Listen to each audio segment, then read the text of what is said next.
Жат эле. Çetelali, çetelali. Hamur.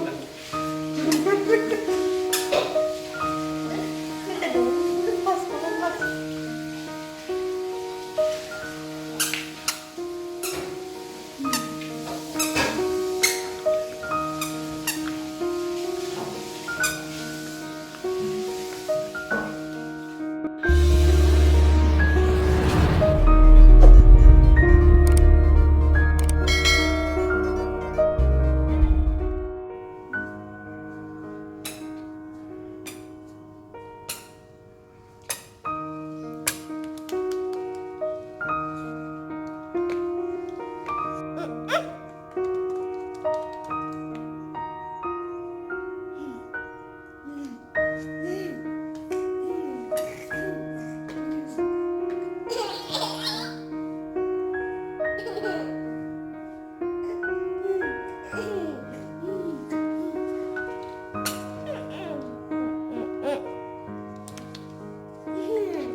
Assalamu alaikum урматтуу кыргыз элим, урматтуу мекендештер. Кудай бурса бүгүн биз Ак ниет аманат коомдук фонду кайрадан мынакей азыр Индиянын Нью-Дели шаарынан сиздер менен түз байланышка чыгып атабыз, түз эфирге чыгып атабыз. Урматтуу мекендештер, урматтуу жүрөгү мээримге толгон, жоомарт, берешен инсандар. Кудай буйрса мынакей Индияга биз ушул менен бир 5-6 ирет келип атат экенбиз. Бирок ар бир келгенибизде өзүңүздөр жакшы билесиздер. Сиздердин жардамыңыздар менен, сиздердин колдооңуздар менен, сиздердин чогулткан аманатыңыздар менен канчалаган инсандар ушул Индияга келип, оорусуна шифасын таап, дартына дабасын ушул Индиядан таап кетип атышат. Албетте Кыргызстанда операция боло албагандыктан, албетте Кыргызстанда биздин медицина жетишпегендиктен жетип таса түшүнө кирбеген Индияга келип бир нече инсандар жакшы болуп кайтты. Өзүңүздөр жакшы билесиздер, боорунан жакшы болуп кайткандар бар, жүрөгүнөн, бөйрөгүнөн жакшы болуп кайткандар бар. Мына бул ирет биз азыр бул ирет бир өзгөчө сапар менен келгенбиз, өзүңүздөр жакшы билесиздер. Жаш бөбөктөрдүн, жаш наристелердин жүрөгү, сезими таза, тунук болот экен. Себеби өзүңүздөр жакшы билесиздер, жаш наристеге канчалык жакшылык кылба, иншалла ошол жакшылыгыңды өмүр бою эсинен чыгарбай, өмүр бою сага дуасын берип турат иншалла. Бул жаш бөбөктөрдүн келечегин сактап калайлы, Кыргызстаныбыздын келечеги жаштар деп бул ирет Индияга биз 3 жаш бөбөк менен келгенбиз. Мына азыр шоктонуп атат, көрүп атасыздар. Шоктонбой тур, Мына азыр шоктонуп аткан баланы көрүп атасыздарбы? Тааныбай калсаңыздар керек. Мына чындыгында таныбыз мындай периште болуп калды, караңыздар. Алла Тааланын биздин элибизге жөнөткөн чыныгы периштеси деп айтсак да туура болчудай. Себеби биз ушул баланын артынан акыреттик жашообузга канча соопко ээ болдук. Канча акырет жашообузга даярдандык мына ушул жаш бөбөктөр менен. Мына азыр анын жанында турган Алайдын тургуну Алихан деген бала. Булар менен дагы бир кичинекей наристебиз бирге болчу, Татынайым деген кичинекей кызыбыз повторный анализин тапшырып, Кыргызстанга аман эсен тууган уругунун бир туугандык ата-энесинин алдына жеткиргенбиз. Кудайга шүгүр, ал кыздын анализи жакшы чыккан. Урматтуу туугандар, бизде бүгүн өтө сонун, өтө сүйүнүчтүү кабар бар. Өтө кубанарлык жаңылык бар. Албетте бул жаңылык биз үчүн өтө кубанарлык. Мен ойлойм, бир эле биз үчүн эмес, мына ушул үй бүлөлөр үчүн, жалпы сиздер үчүн, элибиз үчүн дагы бул өтө кубанарлык жаңылык болсо керек деп ойлойм. Себеби могу табырек баланы мына былтыры 2018 жылдын 19 жылдын экен. Март айларында алып чыкканбыз, таксыр. 2018 март айларында. 2018 жылы март айларында коомчулук алып чыккан экенбиз. Мына элибиздин жардамы менен бул бала бүгүнкү күнгө чейин болгону 3 жашта болсо дагы жан чыдаткыс оору менен алышып 3 чоң операциядан ийгиликтүү чыкты. Мына ошол 5-мартта алып чыккандан кийин жүрөгүнүн операция ийгиликтүү операция жасалды. Бул бала бир эмес 2 бир көйгөйлүү маселе менен төрөлгөн. Биринчиси ушу жүрөгүндө 2 порок сердцасы бар эле. Экинчиси ушу көзүндө 2 шишиги менен төрөлгөн. Мына ошентип көзүнөн ийгиликтүү операциядан чыкты. Андан өтүп 2019-жылы октябрь айларында бул табарек үй бүлөсү менен 3 бөлмөлүү заңгыраган заманбап жаңы элитный домдон ушундай бир жаңы үйдүү болду. Элибиздин колдоосу менен, албетте Ак ниет аманат коомдук фондунун демилгеси менен. Мына ошентип быйыл биз 2019-жылдын аяктарында келдикпи? 2020-жылдын башында Индияга келдик. Бул 3 нарсе менен. Мына азыр Индиядан 2 көзүнө ийгиликтүү операциядан чыкты. Кудайга шүгүр. Биз бул баланын анализин күтүп аттык элек. Анализи дагы аябай жакшы чыкты. Чындыгында бул бала көзүндө 2 шишигин бир көзүндө биз айтып кеткенбиз буга чейин. Көзүндө ушундай бир канга окшогон бир башкача бир кандын бир 2-3 түрлүү ушундай эмеси чыккан бир көзүнөн. А экинчи көзүнөн муштумдун жарымындай болгон киста чыкты. Этке окшогон башкача чыкты. Бул көздүн ичине чейин кирген экен. Мен ал убакта ушуга экинчи операциясында бул жерде болбой калдым. Меккеде болуп калдык. Албетте биз жамаатыбыз менен, жалпы элибиз менен дуа кылып аттык. Мына ошентип ийгиликтүү операциядан чыгып, азыр Кыргызстанга кеткени турат. Бул биздин жакшы жаңылыгыбыз. Экинчи жаңылыгыбыз мынакей Алихан кичинекей наристебизди бүгүн врачка консультацияга кирдик. Өтө сүйүндүрдү Викастуа. Себеби мына ушул Алихандагы кадимгидей татынайымга окшоп операциясыз лечение менен сакайтууга уже мындай айтканда мүмкүнчүлүк, шанс болуп калды. Себеби ичип аткан лечениясы, ичип аткан дарысы канынын гемоглобинин көтөрдү. 80 кача менен келгенсиздер? 84 менен келгенсиздер, Бүгүнкү күндө канча болду? Көрдүңүздөр, урматтуу мекендештер. 84 менен келген гемоглобинин, кандын гемоглобини 84 менен ушу Индияга келген. Бүгүнкү күндө 108ге көтөрүлдү. 24кө кошулуп ошондо. Мына ушундай урматтуу достор, азыр бул ай сайын кан куйдуруп жашап аткан Алихан дагы Кудай кааласа эч кандай кан куйдурбастан лечение менен жакшы болуп, татынайым бошоп жакшы болуп кайтканы калдык иншалла. Мына ушундай достор, биз ушул азыр айтып өттүм. Бул балдар сүйүүсү чындыгында азыр эмне деп сүйлөрүн да билбей калдым. Себеби мына ойноп атканын көрүп, сүйүнүп атканын көрүп чындыгында оозубузга дагы сөз келбей калат экен. Себеби ушул наристелер сүйүнүп турса, ушул бөбөктөр ушул сүйүнүчкө жетсе экен деп ушул аракеттер болгон. Алла Тааладан жалбарып суранып дуа кылып аттык. Буга чейин көп ушундай көзүбүзгө жаш алып дуа кылып аттык. Кечеги күнү умрада 2 жумалык зияратта болдук. Кудай кааласа ошол жакта да ушул балдарыбыз жакшы болуп кетсе экен. Ар бир биздин Ак ниет аманат коомдук фондуна кайрылган инсандарыбыздын шифасын жеңилинен берсе экен. Мына ушул инсандарга дагы, ушул бөбөктөр дагы жеңилинен жакшы болуп кетсе экен деп күн санап дуа кылып аттык жамаатыбыз менен. Кудайга шүгүр, караңыздар. Кудай деген инсан албетте кур калбайт экен. Момун мусулман бир туугандардын куралы бул дуа дейт. Мына элибиздин дуасы менен бул балдар мына ушул күнгө жетти. Мына мен Меккеден бул кичинекей бөбөктөргө окшоштуруп мына ушундай сүннөт ала келгенбиз. Азыр табараке эмеге Алиханга кийгизсек кийбейди да. Кыргызстан барганда кийесиң, мынакей, карман.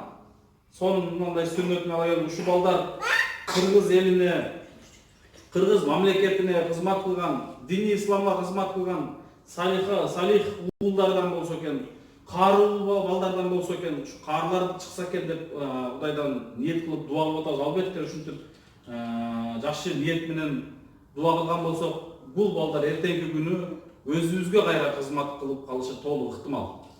Урматтуу достор, биз эртең 10-февраль күнү, 9-февраль күнү, бүгүн 8-февраль күнү, эртең 9-февраль күнү саат 1-де Кыргызстанга учабыз. Иншалла Асылбек бир тууганыбыздын баласын табаракка алып кошо учабыз.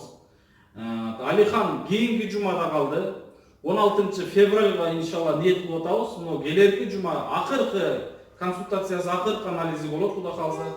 Ага чейин ушу генден да анализ тапшырды, азыр ошол ген анализи чыга элек. Мына ошол анализи чыгышын күтүп атышат. Бирок бул бала дагы лечение менен жакшы болооруна кепилдик Кудай кааласа берди врач. Ушунчалык сүйүндүрүү менен бизге жакшы жаңылыгын айтты. Мына татынайындай болуп эле жакшы болду деп ата энесин сүйүндүрдү Кудай каалса бүгүн. Эртең биз күндүзү саат 1-де Кыргызстанга учабыз Бишкекке.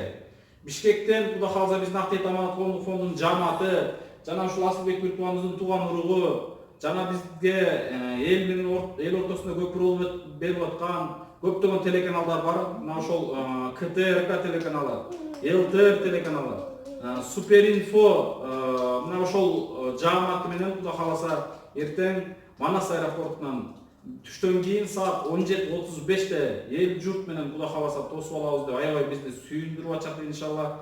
Анан 10-ноябрь күнү бардыгыңыздарга улактандыруу. 10-ноябрь күнү күндүзү саат биз 12-де Ошко учабыз.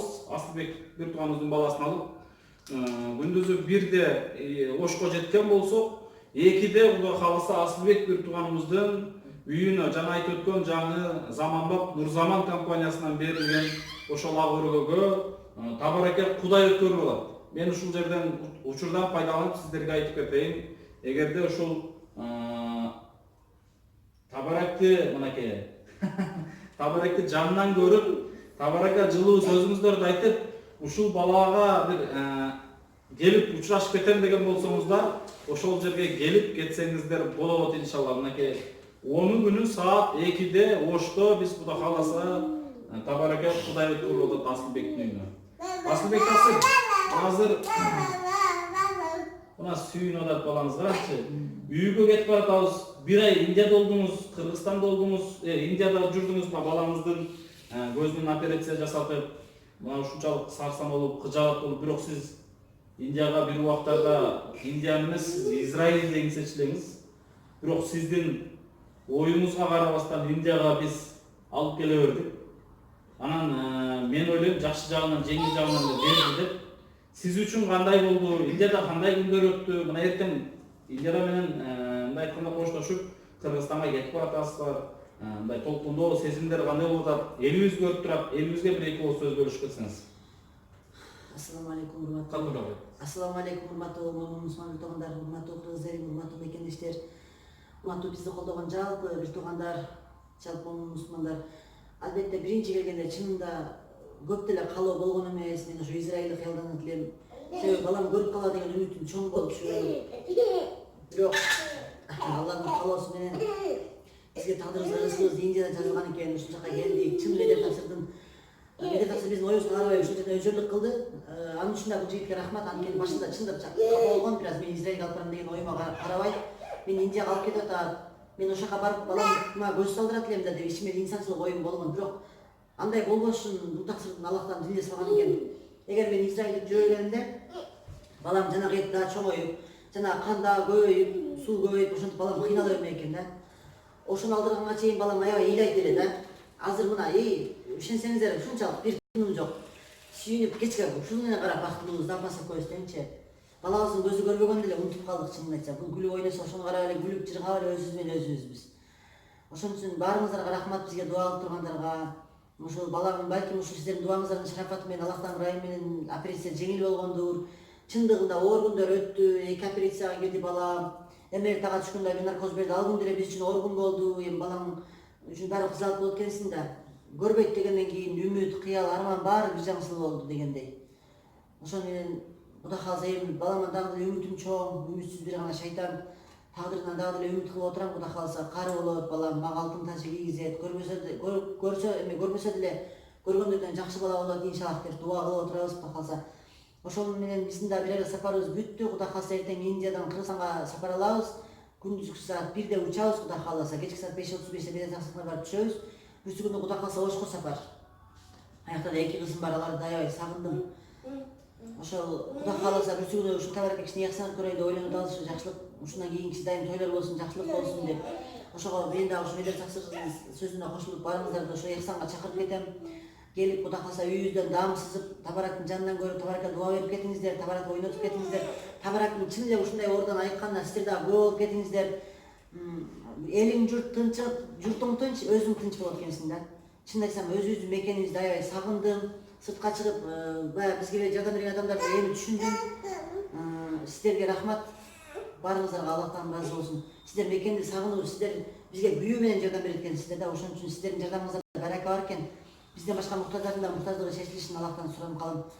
Бүрсү күнү Кудай калса көрүшкөнчө ассаламу алейкум рахматуллахи ва баракатух. Мына ушундай достор, көрдүңүздөр, кечеги ушундай бир кайгылуу көз жаштар бүгүн сүйүнүч, кубаныч көз жашка айланып турат иншалла. Албетте баардыгыбыз сүйүнүп турабыз. Азыр Элдар таксыр Алихандын атасы, ата-энеси дагы жаныбызда турат. Элдарга буга чейин бир нече ММКлар аркылуу, соц тармагы аркылуу коомчулукка чыгып аттык. Ошол убакта багандай бул балаңызга багандай пересетке жасалып калабы деп аябай чочуп жүрдүңүз. Бирок биздин устазыбыз дин алымы Нематулла ажы айткандай, Кудай кааласа, Аллах Таала бул сыноону бизге ушундай бир сыноо берип атат, ушу балдарыбыз аркылуу. Бирок бул сыноонун артында сөзсүз жеңилдик, бир ийгилик бар деп сиздерге бир ишендирүү менен башкача сөз айтып, жада калса мына кече ошол Нематулла ажы менен умрада жүргөндө күндө сиздердин балдарыңыздарды сурап, күндө Каабаны таап кылып атканда сиздердин балдарыңыздар үчүн дуа кылат иншалла. Албетте ошол каарылардын, ошол устаздардын дуасы дагы бир жардамы чоң деп айта алам. Мына ошол устаздардын айтканы орундалып, мына балаңыз операциясыз сакайып Кыргызстанга кайра кетип калды. Бүгүнкү күндө сизде азыр мындай сезимдер менен бир элибиз менен бөлүшүп кетсеңиз, балким сиздин балаңыздай болуп көп инсандар, жаштар ооруйт. Мына ошол балдарга дагы бир эки ооз сөз айтып кетсеңиз жакшы болот. Assalamu alaikum урматтуу мусулман туугандар, урматтуу кыргыз эли. Сиздерге терең ыраазычылык билдиребиз. Аны айтсам балам Кудайга шүкүр жакшы бүгүнкү күндө. Анализдери баары жакшы чыкты. Врачтар бул жерде жакшы неме үчүн жакшы лечение менен сироп менен жакшы болуп кетет деп врачтын өзүнө жолугуп келдик. Мен өзү кошо келди. Кудай кааласа бир жумадан кийин Кыргызстанга кетет. Жардам берген инсандар баарына терең ыраазычылык билдирем. Алихандын жакшы болуп кетишине жардам берген инсандарга Аллах ыраазы болсун. Аллах Таала эки дүйнө бактылыктуу насип эткен болсун. Баарыңыздарга ишиңиздерге ийгилик. Тапкан тутканыңыздар өзүңүзгө насип болгон болсун. Берекесин берсин Аллах Таала. Аллах ыраазы болсун баарыңыздарга. Мына ушундай достор, мекенибизде эч бир инсан оорубасын, ооруп аткан инсандарга Аллах Таала шифасын берген болсун. Жаш наристелер эч качан оорубасын. Ооруса дагы Аллах Таала жеңилден берген болсун. Өлкөбүз, заманыбыз тынч болсун. Мамлекетибизде эч бир инсан оорубасын, эч бир ата-эне балам деп сыздабасын, зарлабасын.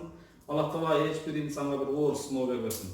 Мына ушинтип биз Кудай буйруса бир сонун жаңылык менен Кыргызстанга кайтканы турабыз иншалла. Урматтуу достор, эгерде калуучулар болгон болсо, мен сиздерге бир дагы өзгөчө айтып кетейин. Эртең 9 февраль күнү түштөн кийин саат 17:35 Бишкекке барып түшөбүз. Эгер Бишкекте Асылбек Таксырды көрөм деп, Асылбек Таксырдын кубанычы менен мен дагы бөлүшөм деген болсоңуздар, ошол жерге келип тосуп алсаңыздар болот албетте. Бүрсү күнү Ош областынын Ош шаардык эл аралык чоң международный аэропорттон саат күндүзгү 13:00 бирде биз Ошко түшөбүз 10 февраль күнү. Кудай кааласа ал жерге дагы келип келиңиздер достор. Мына ушундай өлкөбүздөгү, мекенибиздеги каары бир туугандарыбыздын жакшылыгын, албетте биз Актиет Аманат коомдук фондунун ийгилигин, кубанычын, жакшы жаңылыгын биргеликте кубаныч менен тосуп аласыздар деп мен ишенем, келесиздер деп мен ишенем. Кээ бир инсандарга айтар элем, башка жактан кыргыз элине, мамлекетине, кыргыз мамлекетине эч кандай пайдасы жок. Блогерби жана башка инсандар барса, эмне деген бир башкача бир сезимдер менен, башкача бир эме менен ушундай бир аркасынан миңдеген, 10 миңдеген адамдар эришип жүрүп бир башкача тосуп алат. Мен ошолорду көрүп айтар элем, урматтуу достор, өзүбүздөгү элибиздин сүйүнүчүн биз бирге бөлүшөйлү. Мен ушуну айтып атам. Чоң рахмат. Көрүшкөнчө ассалам алейкум. Бүт. Табарак бүт. Табарак бүт. Атасынын баласы экен, атасынын баласы сыйын. Мен балам. Табарак бүт. Кар болот экен да кары. Табарак бүт. Табарак бүт. Алихан да каарылып Кудай кааласа. Алихан бала. Ассалам. Алихан да кече ушу Индияга кубарып салмак аз болуп келди эле. Бияка келгенден бери канча салмак кошту? 3 килограмм салмак кошуп, бетине кан жүгүрүп, мына көрүп атасыздар, башкача бир өзгөрдү Кудай кааласа, сонун болуп калды иншалла. Ушу балдар оорубасын, жакшы болуп кетсин иншалла. Табарак. Табарак Кудай кааласа, канчалаган кыргыз эли күтүп атат. Табарак. Канчалаган элибиз дуа берип атат иншалла. Табарак. Кулағы. Табарак. Кулағы.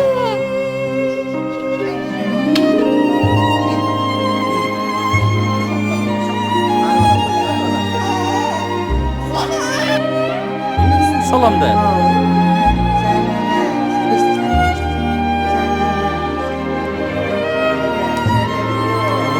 Ekö dost bolatkan da. Baby. Piano.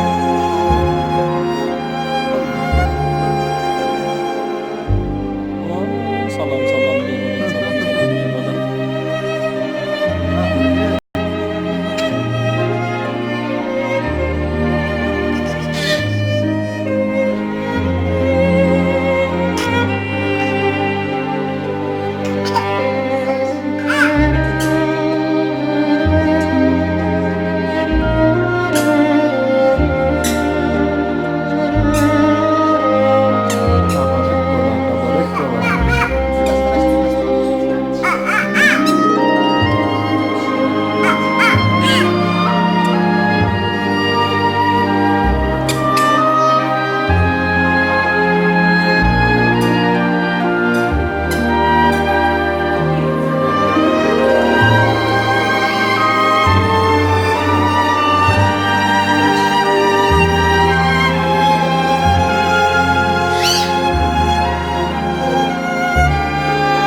Bilge da o. Ha? Palvan balaganda palvan.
Orotov. Tuh jam ini juga mau.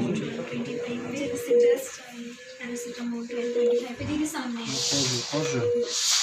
Vardı şurada az iki çözümde olacaksın burada. Şirin bırakın, şirin bırakın. Şirin bırakın.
Narisте эл абасынчы туугандар. Эч бир наристеге күнөөсүз наристелер булар. Ушундай Аллахтын бир оорусуна салынбасын. Баарыңыздарга чоң рахмат.